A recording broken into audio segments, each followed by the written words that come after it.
ಓಂ ಶ್ರೀ ಗುರುಭ್ಯೋ ನಮಃ. ಹರಿ ಓಂ. ಹಸನ್ಮುಖಾಯ ವಿದ್ಮಹೇ ಪ್ರೇಮರೂಪಾಯ ಧೀಮಹಿ ತನ್ನೋ ವಿರಜಾನಂದಃ ಪ್ರಚೋದಯಾತ್.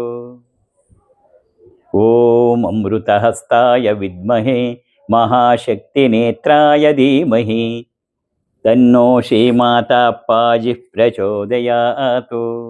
ಓಂ ಗುರುಬ್ರಹ್ಮಾ ಗುರುರ್ವಿಷ್ಣುಃ ಗುರುರ್ದೇವೋ ಮಹೇಶ್ವರಃ ಗುರು ಸಾಕ್ಷಾತ್ ಪರಬ್ರಹ್ಮ ತಸ್ಮೈ ಶ್ರೀ ಗುರವೇ ನಮಃ. ಓಂ ಮಹಾಲಕ್ಷ್ಮೀಶ್ಚ ವಿದ್ಮಹೇ ವಿಷ್ಣುಪತ್ನೀಶ್ಚ ಧೀಮಹಿ ತನ್ನೋ ಲಕ್ಷ್ಮೀಃ ಪ್ರಚೋದಯಾತ್. ಸರ್ವಮಂಗಲಮಾಂಗಲ್ಯೆ ಶಿವೆ ಸರ್ವಾರ್ಥಸಾಧಿಕೆ ಶರಣ್ಯೇ ತ್ರ್ಯಂಬಕೆ ದೇವಿ ನಾರಾಯಣಿ ನಮೋಸ್ತುತೆ.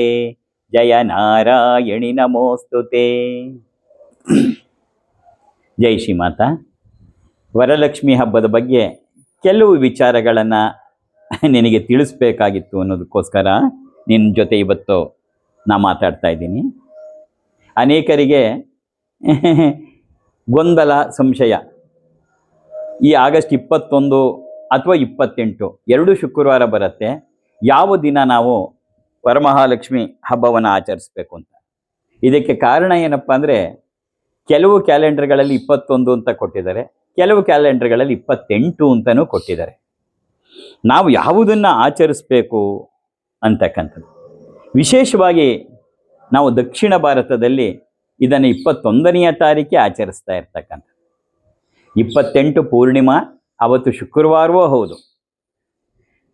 ಈ ಭವಿಷ್ಯೋತ್ತರ ಪುರಾಣ ಮತ್ತು ಸ್ಕಾಂದ ಪುರಾಣದಲ್ಲಿ ಏನು ಹೇಳಿದೆ ಅಂದರೆ, ಪೂರ್ಣಿಮೆಯ ಶ್ರಾವಣ ಶುಕ್ಲ ಪೂರ್ಣಿಮೆಯ ಹಿಂದಿನ ದಿನ, ಹಿಂದಿನ ಶುಕ್ರವಾರ, ಶ್ರಾವಣ ಮಾಸದ ಶುಕ್ಲ ಪಕ್ಷದಲ್ಲೇ ಪೂರ್ಣಿಮೆ ಬರೋದು, ಪೂರ್ಣಿಮೆಯ ಹಿಂದಿನ ಶುಕ್ರವಾರ. ಇದೊಂದು ವ್ರತವನ್ನು ಅಥವಾ ಇದೊಂದು ಪೂಜೆಯನ್ನು ನಾವು ಯಾವುದೇ ತಿಥಿಯ ಲೆಕ್ಕದಲ್ಲಿ ಮಾಡಲ್ಲ. ಇದನ್ನು ವಾರದ ಲೆಕ್ಕದಲ್ಲಿ ಮಾಡ್ತಕ್ಕಂಥ ಒಂದೇ ಒಂದು ಪೂಜೆ ಅಂದರೆ ಇದೊಂದೇ ಪೂಜೆ. ಇದನ್ನು ವಾರದ ಲೆಕ್ಕದಲ್ಲಿ ನಾವು ಮಾಡ್ತಾ ಇದ್ದೀವಿ. ಹಾಗಾಗಿ ಇಲ್ಲಿ ಪೂರ್ಣವಾಗದನ್ನು ನಿರ್ಧಾರ ಮಾಡೋದು ಶ್ರಾವಣ ಮಾಸದ ಶುಕ್ಲ ಪಕ್ಷದ ಪೂರ್ಣಿಮೆ ಹಿಂದಿನ ವಾರ, ಅಂದರೆ ಪೂರ್ಣಿಮೆಗೆ ಪೂರ್ಣಿಮೆ ಆಮೇಲೆ ಬರುತ್ತೆ, ಆದರೆ ಹಿಂದಿನ ವಾರವೇ ಶುಕ್ರವಾರ. ಅದು ಮೊದಲನೇ ಶುಕ್ರವಾರ ಬೇಕಾದ್ರೂ ಆಗ್ಬೋದು, ಮೂರನೇ ಶುಕ್ರವಾರನೂ ಆಗ್ಬೋದು. ಸಾಮಾನ್ಯವಾಗಿ 2ನೇ ಶುಕ್ರವಾರ ಬರುತ್ತೆ ಹಾಗಂತ ಪ್ರತೀತಿ ಇದೆ, ಆದರೆ ಅದು ಯಾವ ಶುಕ್ರವಾರ ಕೂಡ ಆದರೂ ಆಗ್ಬೋದು. ಹಾಗಾಗಿ ನಾವು ಆ ಶುಕ್ರವಾರದಿಂದ ಮಾಡೋದು. ಇಲ್ಲೇನಾಗತ್ತೆ ಅಂದರೆ, ಅವತ್ತು 28ನೇ ತಾರೀಕು ಪೂರ್ಣಿಮೆ ಇರುವುದಾದರೂ ಕೂಡ ಅದು ಕೇವಲ ಬೆಳಗ್ಗೆ 9 ಗಂಟೆ 21 ನಿಮಿಷದವರೆಗೆ ಮಾತ್ರ ಇರುತ್ತೆ. ಆದರೆ ಶಾಸ್ತ್ರಗಳ ಪ್ರಕಾರ ಏನಾಗ್ಬಿಡುತ್ತೆ ಅಂದರೆ, ಅದು 28 ಅಂದರೆ 28ನೇ ತಾರೀಕು ಬೆಳಗ್ಗೆ 9:21 ದೃಕ್ಪ್ರಕಾಶದ ಪ್ರಕಾರ 9:48 ಏನಾಗತ್ತೆ, ಅಲ್ಲಿಂದ ಮುಂದಕ್ಕೆ ಕೃಷ್ಣ ಪಕ್ಷ ಅಂದರೆ ಚಂದ್ರ ಕುಸಿಯುವ ಕಾಲ, ಚಂದ್ರಬಿಂಬ ಕುಸಿಯುವ ಕಾಲ, ಚಂದ್ರ ಸಣ್ಣಗಾಗ್ತಾನೆ. ಯಾವತ್ತು ವರಮಹಾಲಕ್ಷ್ಮಿ ಹಬ್ಬವನ್ನು ಚಂದ್ರಬಿಂಬ ವೃದ್ಧಿಯಾಗುವ ಕಾಲದಲ್ಲಿ ಮಾಡಬೇಕು ಅಂತ ಇರೋದ್ರಿಂದ 21ನೇ ತಾರೀಕು ಪೂರ್ಣವಾಗಿ ಅವತ್ತು ಚಂದ್ರಬಿಂಬ ಇರುತ್ತೆ. ಹಾಗಾದ್ರಿಂದ 21ನೇ ತಾರೀಕು ಶುಕ್ರವಾರ ಅಂತ ಇದೆ. ಈ ವರ್ಷ ನೇರವಾಗಿ ಪೂಜೆಯನ್ನು ಮಾಡಿಸ್ತಾ ಹೋಗ್ತೀನಿ. ನೀನು ಕೂಡ ನಿನ್ನ ಮನೆಯಲ್ಲೇ ಕೂತು ಪೂಜೆ ಮಾಡ್ಬೋದು. ಈ ವರ್ಷದ ಪೂಜೆಯನ್ನು ನಿನ್ನ ತವರು ಮನೆ ದುರ್ಗಾ ಸಂಸ್ಥಾನದಲ್ಲೇ ನೆರವೇರಿಸಬೇಕು. ಯಾಕೆಂದರೆ ಪೂಜೆ ನೀನು ಮನೇಲಿ ಮಾಡಿರೋ, ಅಕಸ್ಮಾತ್ ಮಾಡದೇ ಇರೋ, ಅದರ ಫಲ ಎಲ್ಲ ನನ್ನ ಮಕ್ಕಳಿಗೆ ತಲುಪಬೇಕು ಅಂಥೇಳಿ ನಿನ್ನ ತವರು ಮನೆ ಆಗಿರ್ತಕ್ಕಂಥ ದುರ್ಗಾ ಸಂಸ್ಥಾನದಲ್ಲಿ ನಾವು ಈ ಸರಿ ಅದನ್ನು ನೆರವೇರಿಸ್ತಾ ಇದ್ದೀವಿ. ಮನೆಯಲ್ಲಿ ಮಾಡುವಾಗ ನಿನಗಾಗಲೇ ಹೇಗೆ ಇಟ್ಕೋಬೇಕು ಅಂತ ಗೊತ್ತಿದೆ. ಎಲ್ಲ ಮಂಟಪ ತೋರಣಗಳನ್ನೆಲ್ಲ ಪ್ರತಿ ವರ್ಷ ಮಾಡ್ತಾ ಇದ್ದೀರಾ. ತೋರಣಗಳನ್ನೆಲ್ಲ ಕಟ್ಟಿ ಮಣೆಯ ಮೇಲೆ ಒಂದು ತಟ್ಟೆಯನ್ನಿಟ್ಟು ಅದರಲ್ಲಿ ಅಕ್ಕಿಯನ್ನು ಹರಡಿ ಅದರ ಮೇಲೆ ಒಂದು ಕುಂಭವನ್ನು ಇಡ್ತಕ್ಕಂಥದ್ದು. ಕುಂಭದಲ್ಲಿ ವಿಶೇಷವಾಗಿ ನೀರು ಮತ್ತು ಅದ್ರ ಜೊತೆಗೆ ಹರಿದ್ರ, ಕೆಲವು ಒಂದೆರಡು ನಾಣ್ಯಗಳು ಮತ್ತು ಒಂದೆರಡು ಡ್ರೈ ಫ್ರೂಟ್ಸ್ಗಳು, ಇವುಗಳನ್ನೆಲ್ಲ ಹಾಕಿ ಮಾಡ್ತಕ್ಕಂಥದ್ದು ಪದ್ಧತಿ ಇರ್ತಕ್ಕಂಥದ್ದು. ಮತ್ತು ಧೂಪ ದೀಪ ನೈವೇದ್ಯಕ್ಕೆ ಬೇಕಾದಂಥ ಎಲ್ಲ ಪದಾರ್ಥಗಳನ್ನು ಇಟ್ಕೊಂಡು ಕೂತ್ಕೊಂಡ್ರೆ ಅವತ್ತು ನೇರ ಪ್ರಸಾರದಲ್ಲಿ 9 ಗಂಟೆಯಿಂದ ನಾ ದುರ್ಗಾ ಸಂಸ್ಥಾನದಿಂದಲೇ ಮಾಡಿಸ್ತೀನಿ, ನೀನು ಕೂಡ ಅದನ್ನು ಮಾಡ್ತಾ ಹೋಗ್ಬೋದು. ಮತ್ತು ಅವತ್ತು ಪೂಜೆ ಸಮಯದಲ್ಲೇ ನಾನು ಲಕ್ಷ್ಮೀ ಹೃದಯ ರಹಸ್ಯ ಮಾಡಿಸ್ಬಿಟ್ರೆ ಸಮಯನೂ ಆಗುತ್ತೆ ಮತ್ತು ಅದು ಬೆಳಗ್ಗೆ ಆಗತ್ತೆ. ವಾಸ್ತವವಾಗಿ ಲಕ್ಷ್ಮೀ ಹೃದಯ ರಹಸ್ಯ ಅಥರ್ವಣ ವೇದದ ಮಹಾಶಕ್ತಿಯುತವಾದದ್ದು. ಅವತ್ತು ವರಮಹಾಲಕ್ಷ್ಮಿ ದಿನ ಕುಂಕುಮಾರ್ಚನೆ ಮಾಡಲೇಬೇಕು. ಅದು ಹೇಳಿರೋದೇ ನಿಶಿಭಾರ್ಗವ ವಾಸರ ಯುಕ್ತಾಯಾಮ್ ಅಂತ, ಶುಕ್ರವಾರ ರಾತ್ರಿ ಅಂತ. ಹಾಗಾಗಿ 21ನೇ ತಾರೀಕು ಬೆಳಗ್ಗೆ ಪೂಜೆ ಅಷ್ಟನ್ನೇ ಮುಗಿಸಿ ಅವತ್ತು ಸಂಜೆ 7 ಗಂಟೆಯಿಂದ, ಯಾಕೆಂದರೆ ಅಷ್ಟೊತ್ತಿಗೆ ರಾತ್ರಿ ಶುರುವಾಗಿರುತ್ತೆ ನಿಶಿಭಾರ್ಗವ ವಾಸರ, ಅವತ್ತು ಸಂಜೆ 7 ಗಂಟೆಯಿಂದ ನೇರವಾಗಿ ನಿನಗೆ ಲಕ್ಷ್ಮೀ ಹೃದಯ ರಹಸ್ಯ ಕುಂಕುಮಾರ್ಚನೆಯನ್ನು ಮಾಡಿಸ್ತೀನಿ. ಸಂಜೆ ಹೊತ್ತು ಮತ್ತೆ ಶುಚಿರ್ಭೂತಳಾಗಿ ಮತ್ತೆ ದೇವಿಗೆ ದೀಪಗಳನ್ನು ಹಚ್ಚಿ ನೀನು ಕುಂಕುಮಾರ್ಚನೆ ಕೂತ್ಕೊಂಡ್ರೆ ನಡೆಯುತ್ತೆ. ಈ ಎಲ್ಲ ವಿವರಗಳನ್ನು ಹೇಗೆ ಮಾಡಬೇಕು ಅನ್ನೋದನ್ನು ನಮ್ಮ ಶ್ರೀಮಾತ ಅಣ್ಣಯ್ಯ ತಿಳಿಸ್ತಾರೆ. ಶ್ರೀ ಗುರುಭ್ಯೋ ನಮಃ. ಹರಿ ಓಂ. ಓಂ ಹಸನ್ಮುಖಾಯ ವಿದ್ಮಹೇ ಪ್ರೇಮರೂಪಾಯ ಧೀಮಹಿ ತನ್ನೋ ವಿರಜಾನಂದ ಪ್ರಚೋದಯಾತ್. ಓಂ ಅಮೃತಹಸ್ತಾಯ ವಿದ್ಮಹೇ ಮಹಾಶಕ್ತಿನೇತ್ರಾಯ ಧೀಮಹಿ ತನ್ನೋ ಶ್ರೀಮಾತಾ ಅಪ್ಪಾಜಿ ಪ್ರಚೋದಯಾತ್. ಓಂ ಸರ್ವಮಂಗಳಮಾಂಗಲ್ಯೆ ಶಿವೆ ಸರ್ವಾರ್ಥಸಾಧಿಕೆ ಶರಣ್ಯೇ ತ್ರ್ಯಂಬಕೆ ದೇವಿ ನಾರಾಯಣಿ ನಮೋಸ್ತುತೆ. ಜಯ ನಾರಾಯಣಿ ನಮೋಸ್ತುತೆ. ಆಗಸ್ಟ್ 21 ಶುಕ್ರವಾರ ದುರ್ಗಾ ಸಂಸ್ಥಾನದಲ್ಲಿ, ದುರ್ಗಾ ಸಂಸ್ಥಾನ ಅನ್ನೋದಕ್ಕಿಂತನೂ ಅಪ್ಪಾಜಿಯವರು ಅದನ್ನು ಎಲ್ಲ ಹೆಣ್ಣು ಮಕ್ಕಳ ತವರು ಮನೆ ಅಂತ ಹೇಳ್ತಾ ಇದ್ದಾರೆ. ಅಲ್ಲೇ ವರಮಹಾಲಕ್ಷ್ಮಿಯ ಪೂಜೆ ನಡಿಬೇಕು ಅನ್ನೋದು ಅಪ್ಪಾಜಿಯವರು ಸಂಕಲ್ಪ ಮಾಡಿದ್ದಾರೆ. ಆವತ್ತಿನ ದಿನ ಬೆಳಗ್ಗೆ 8:30 ಶ್ರೀಮಾತ ಅಪ್ಪಾಜಿಯವರ ಪೂರ್ಣಕುಂಭ ಸ್ವಾಗತ ಆಗುತ್ತೆ ಮತ್ತು 9 ಗಂಟೆಯಿಂದ ಅಲ್ಲಿ ಪೂಜೆ ಪ್ರಾರಂಭ ಆಗುತ್ತೆ ದುರ್ಗಾ ಸಂಸ್ಥಾನದಲ್ಲೇ, ತಾಯಿಯ ಸನ್ನಿಧಾನದಲ್ಲಿ. ಈಗ ನಿಮ್ಗೆಲ್ರಿಗೂ ಗೊತ್ತಿರೋ ಹಾಗೆ ಎಲ್ಲಿ ತ್ರಿಶೂಲದಲ್ಲಿ ಒಂದು ಪುಟ್ಟ ಮಂಟಪ ಮಾಡಿದ್ವೋ, ಅಪ್ಪಾಜಿಯವರ ಆಶೀರ್ವಾದದಿಂದ, ತಾಯಿಯ ಅನುಜ್ಞೆಯಿಂದ ಅಲ್ಲೊಂದು ಮೇಲ್ಛಾವಣಿಯನ್ನು ಹಾಕ್ಸಿದ್ದೀವಿ. ಸೊ ದಟ್ ಒಂದು 500-600 ಜನ ಬಂದರೂ ಆ ತಾಯಿಯ ಸಮಕ್ಷಮದಲ್ಲಿ ನಾವು ಕೂತ್ಕೊಂಡು ಆ ಪೂಜೆಯನ್ನು, ಆ ಭಕ್ತಿಯನ್ನು ಆಸ್ವಾದಿಸ್ಬೋದು ಅಂತ. ಹಾಗಾಗಿ ಈ ದುರ್ಗಾ ಸಂಸ್ಥಾನದಲ್ಲಿ ಆ್ಯಕ್ಚುಲಿ ಮುಂಚೆ ಪ್ಲ್ಯಾನ್ ಆಗಿದ್ದು ಆಶ್ರಮದಲ್ಲಿ, ಹಿನ್ಕಲ್ ಆಶ್ರಮದಲ್ಲಿ ಮಾಡಬೇಕು ಅಂತ ಪ್ಲ್ಯಾನ್ ಆಗಿತ್ತು. ಆಮೇಲೆ ಇವತ್ತು ಅಪ್ಪಾಜಿಯವರು ಹೇಳಿದರು, ಇಲ್ಲ, ಈಗ ದುರ್ಗಾ ಸಂಸ್ಥಾನ ನನ್ನ ಮಕ್ಕಳ ತವರು ಮನೆ ರೆಡಿ ಆಗ್ತಾ ಇರೋದ್ರಿಂದ ಅಲ್ಲಿ ಮಾಡುವ, ಇಲ್ಲಿ ಮಾಡಿದ್ರೂ ಪುಣ್ಯ ಸಿಗುತ್ತೆ, ಆದರೆ ಅದೆಲ್ಲರೂ ನನ್ನ ಮಕ್ಕಳು ಸೇರಿ ಮಾಡಿರುವಂಥದ್ದು ಅದು ದುರ್ಗಾ ಸಂಸ್ಥಾನ. ಹಾಗಾಗಿ ಅಲ್ಲಿ ನಾನು ಪೂಜೆಯನ್ನು ಮಾಡಿದ್ರೆ ಇನ್ನೂ ಹೆಚ್ಚಿನ ಪುಣ್ಯ ನನ್ನ ಮಕ್ಕಳಿಗೆ ಸಿಗುತ್ತೆ. ಹಾಗಾಗಿ ದುರ್ಗಾ ಸಂಸ್ಥಾನದಲ್ಲೇ ವರಮಹಾಲಕ್ಷ್ಮಿಯ ಪೂಜೆ ಆಗಬೇಕು ಅಂತ ಅನುಜ್ಞೆಯನ್ನು ಮಾಡಿದ್ದಾರೆ. ಅದೇ ರೀತಿಯಾಗಿ ಈ ಶುಕ್ರವಾರ ಅಲ್ಲಿ ಅಮೋಘವಾಗಿ ನಡೆಯುತ್ತೆ. ಮತ್ತೆ ಕೆಲವರಲ್ಲಿ ಸಂಶಯ ಇರುತ್ತೆ, ಅಣ್ಣಯ್ಯ ನಾವು ಮನೆಯಲ್ಲೇ ಮಾಡಬೇಕಾ ದುರ್ಗಾ ಸಂಸ್ಥಾನದಲ್ಲಿ ಮಾಡಬೇಕಾ ಅಂತ. ಮನೆಯಲ್ಲೂ ಮಾಡ್ಬೋದು. ಅಲ್ಲಿ ಮಾತಾಡ್ಸ್ಕೊಂಡ್ಬಂದಿದ್ರೆ ಮನೇಲಿ ಮಾಡ್ತಾ ಇದ್ದೀವಿ, ದುರ್ಗಾ ಸಂಸ್ಥಾನಕ್ಕೆ ಮಾಡಿದ್ರೆ ತಪ್ಪಾಗತ್ತಾ? ಖಂಡಿತ ತಪ್ಪಾಗಲ್ಲ. ಯಾಕೆ ಅಂದರೆ ಶಾಸ್ತ್ರದ ಪ್ರಕಾರ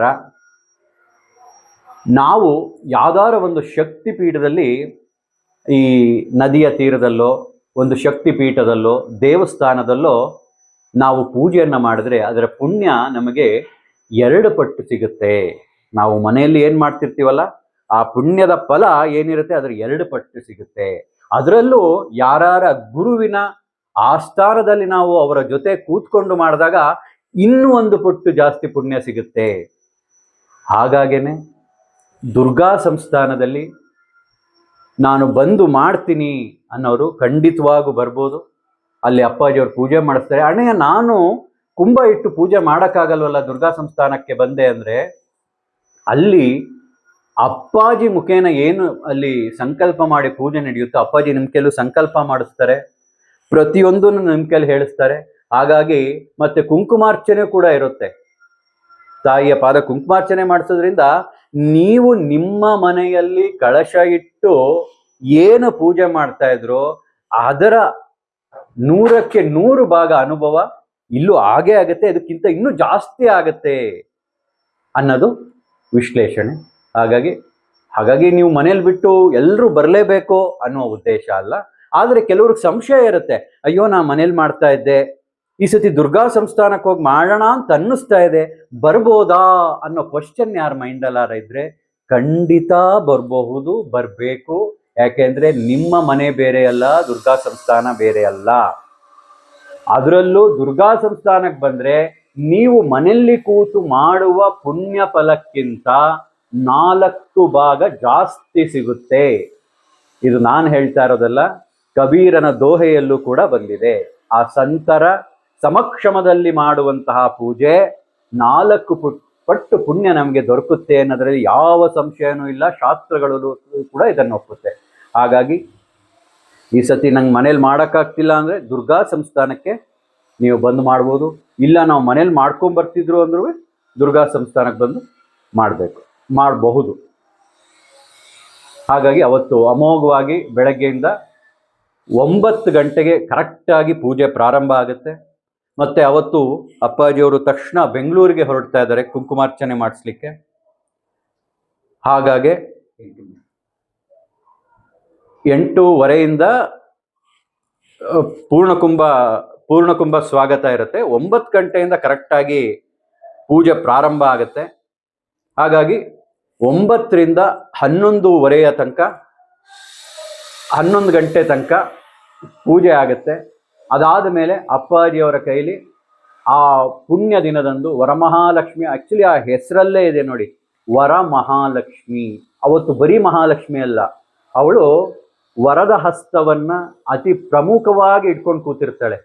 ಬಲಗೈಯನ್ನ ಅಭಯ ಹಸ್ತ ಅಂತೀವಿ, ಎಡಗೈಯ ತಾಯಿ ಸಾಮಾನ್ಯವಾಗಿ ಕೂತಿರೋದನ್ನೇ ವರಮಹಾಲಕ್ಷ್ಮಿ. ವಿಶೇಷವಾಗಿ ಅವತ್ತು ವರ ಪಡ್ಕೊಳ್ಳುವಂತಹ ದಿನ. ಆದ್ರಿಂದ ಯಾರ್ಯಾರಿಗೆ ಆ ಪುಣ್ಯ ಲಭ್ಯವಿದೆಯೋ, ಆ ಗುರುಗಳ ಕೃಪೆ ಲಭ್ಯವಿದೆಯೋ, ಅವರು ದುರ್ಗಾ ಸಂಸ್ಥಾನಕ್ಕೆ ಬಂದರೆ 11 ಗಂಟೆ 8:30ಯಿಂದ ಪೂರ್ಣಕುಂಭ ಸ್ವಾಗತ, 9 ಗಂಟೆಯಿಂದ ಪೂಜೆ, 11 ಗಂಟೆಗೆ ಪೂಜೆ ಮುಗಿಯುತ್ತೆ.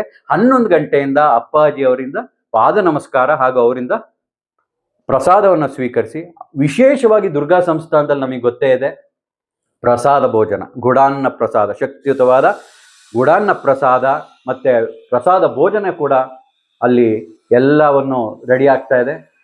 ಹಾಗಾಗಿ ಅವತ್ತಿನ ಬೆಳಗ್ಗೆ ಎಲ್ಲರೂ ಯಾರ್ಯಾರಿಗೆ ಆ ಮನಸ್ಸು ತಾಯಿ ಕೊಡ್ತಾಳೋ ಅವರೆಲ್ಲ ಬಂದು ಈ ವರಮಹಾಲಕ್ಷ್ಮಿಯ ಕೃಪೆಗೆ ಪಾತ್ರರಾಗುವುದರ ಜೊತೆಗೆ ಆ